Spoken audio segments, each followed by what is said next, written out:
In 2 weeks' time, I will be releasing my new single, Privacy is Dead. This song will be about the dangerous impacts the Online Safety Act is having on the internet, on free speech, and on liberty. When the bill was introduced in 2023, I thought this was frankly ridiculous. It was a failing Conservative government, once again overreaching what it could handle under an already frail leadership that had changed hands 5 times in a row, 3 of which in abruptly quick succession. Little did I know that the Labour government would sneakily bring the bill back up and pass it on with immediate effect. In a digital era where coding and hacking tools are more prevalent than ever, where the risk of identity theft is bigger than it ever has been before on the internet, when private companies have been wanting to learn everything about each second of our lives through our screens, the British government has stepped in to make things far riskier than things have ever been, with new ID verification laws and the overreaching barriers of reporting and censorship of important information. This can include access to early signs of self-harm and suicidal thoughts that could help others seek help, or independent accounts of war, conflicts, and human travesties that mainstream media may struggle to cover. But when you criticise this new law, you're immediately on the side of predators and sex offenders? Early reports have already established that more children are accessing internet pornography than ever before, or at the very least admitting to. VPN usage has skyrocketed in the UK upon the law being placed into effect, and this law has been criticised by the likes of Elon Musk and Nigel Farage.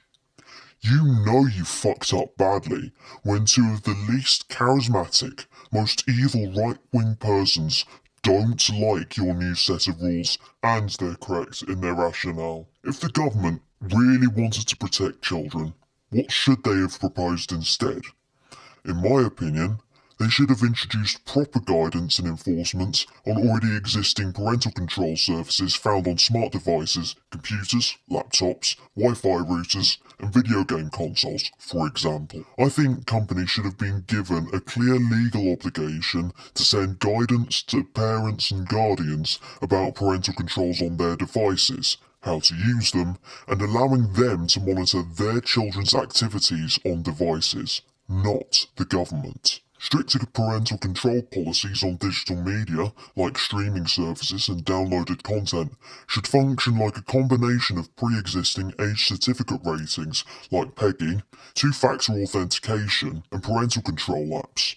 For example, if there was content from a website that contained cartoonish violence and it was accessed by a device set up for a 7-year-old, a notification should be sent to the parent or guardian's chosen device, allowing them to overview what the content is, what it contains, and giving them the power to say if their child can view said content or not. Companies who fail to cooperate with this fair and transparent parental control system should then be fined accordingly.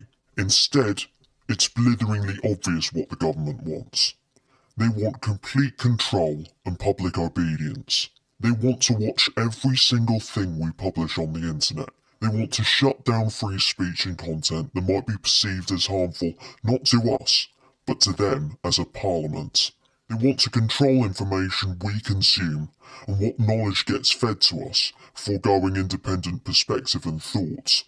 And while they say they are proportionate in their measures, they have managed to skew the argument against this act in their favour by forcing companies to abide by them and shutting down lawsuits made against Ofcom. On the 30th of September, please listen to my song Privacy is Dead. Enjoy it as an art and share it in protest. Play it in public, play it through your headphones, spread the word. Privacy is dead, and there are members of Parliament guilty of murdering it. Thank you.